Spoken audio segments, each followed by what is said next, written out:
Okay, the first thing we want to try to show you is the elevation of the land as opposed to the surrounding area. And the best way I could come up with doing this via video is to set a tripod up into the street. And now what we'll do is we'll show you the leveling that we set up on it. We've got two levels on this tripod. Here's the overall level, and then moving right up to the top is the front to back level. Not sure that's showing up, but we're trying it anyway. Should be a bubble showing up there showing we're level. Alright, this is actually looking at this point where you're going from north to south. You'll see a vehicle approaching.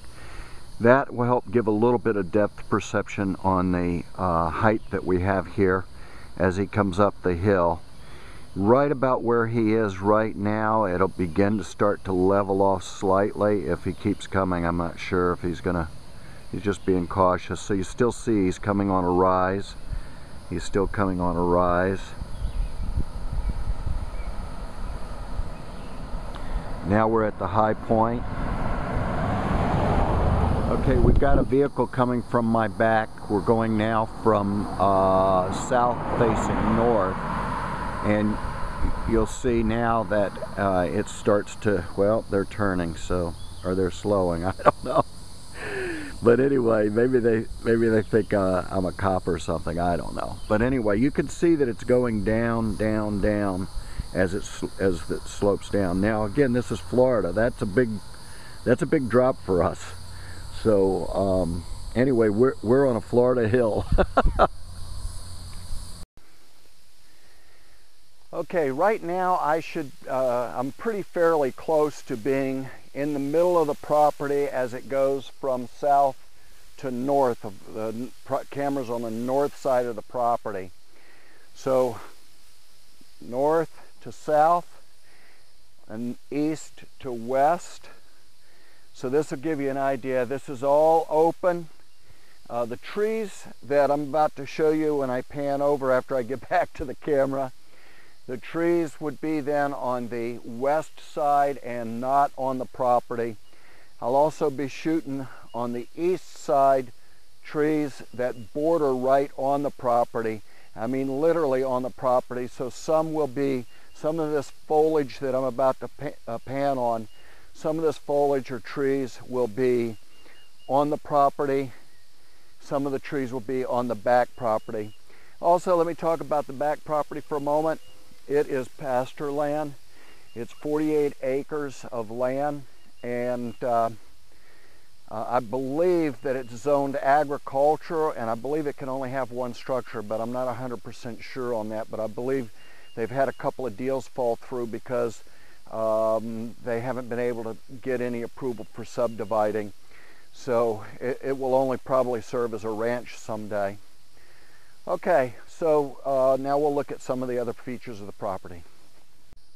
Right now I am very, very close to the west property line, and there's a lot of tall trees that go all the way along this border here.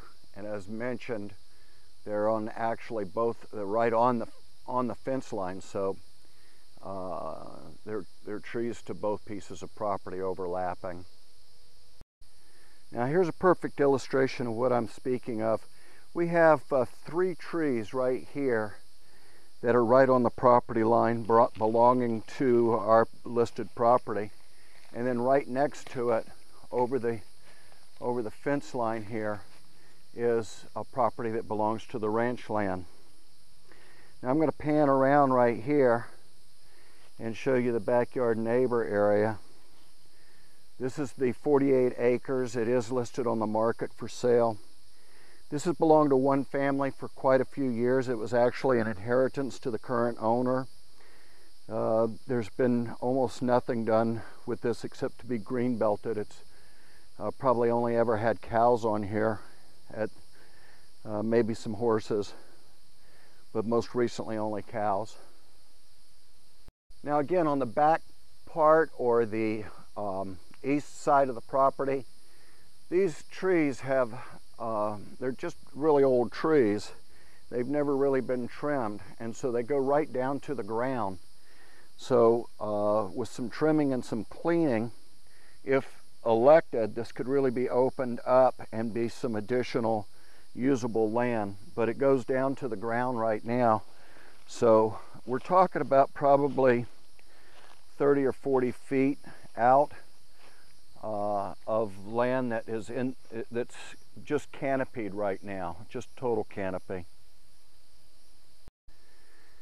Now, to give you a perspective of where I am right now, I'm almost right at the corner of the property. That would be the southwest corner.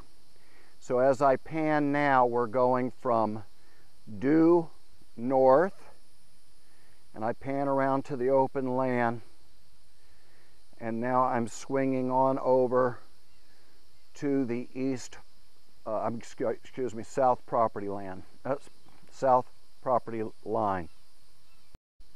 All right, right now I'm in the middle of the south side, panning north to the east side that we've already explored. Panning back now, back to the middle, and now panning to the west side. All right, at this point I'm at the western corner of the south side. I'm going in a continual circle for you, and I'm panning around now from this corner, from the west side to the east side, west side to the east side, and all the way back to the property line. All right, I'm pretty much back at the beginning. Where we started was on the northeast end of the property, northeast corner, and now I'm on the northwest end of the corner and starting my pan back. I'm stopping right now. This is a diagonal cut across all the way to the other corner that I had filmed from, and now we're moving back to the back tree line on the back side of the property, and now back to the beginning of where we started. Now, throughout the back third lot, the irrigation system is still under the ground. A lot of the heads are probably bad, I'm sure bad. Some of them still remain, and here we have one of the water spigot valves. And now I'm just going to swing up and show you the entrance of where we would be. The easement is where those posts are that is going to be paved, not paved. I think it's going to be either rock or shell, I don't remember right now. And that will travel now along the north side of the property. It'll actually be a slight swing from the direction that I'm pointing now through the gate. It'll come along and then come back along this way to the back piece of the property. So you can see it will go right along the property line. I believe it's, I can't remember if it's 15 or 30 feet easement that's required.